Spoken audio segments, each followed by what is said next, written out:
It is a story time. Don't forget to like this video and subscribe to our channel.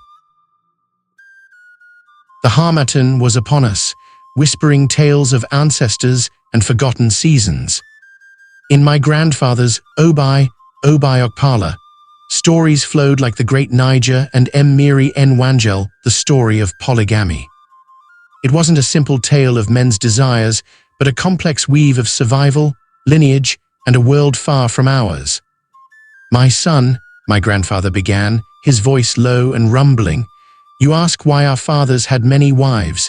It was not always as simple as a man's wish. In their wisdom, children were wealth, the greatest blessing. They were the hands that tilled the earth, the voices that filled the compound with laughter, and the continuance of the family name. A woman's worth was often measured in her ability to bear children. If a woman was unable to conceive, or if many of her children died young, which was more common then, a man might take another wife to ensure the family's future. Life in those days was a constant dance with labor. Farms were vast, harvests were heavy, and hands were few. More wives meant more hands to share the work planting, weeding, harvesting. Women worked incredibly hard, and additional wives added to the collective strength of the family, including their children. The combined labor ensures more produce and constant supply. To be a woman without a husband in those times was to be vulnerable. Widows, especially, faced hardship.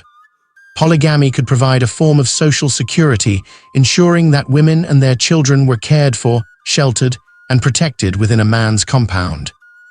It was a system that, for all its complexities, offered a form of security in a world with few other options. Of course, this is not to say there weren't instances where a man's ego or desire played a role. Humans are complex, and our ancestors were no different, but to paint polygamy as only this is to erase the full picture. My grandfather paused, stirring the embers of the fire. "It was a different time," he said softly. "A time when survival was a battle and the community was everything. We cannot judge their ways by our own, but we can seek to understand." There are many other personal reasons why our fathers chose to marry many wives.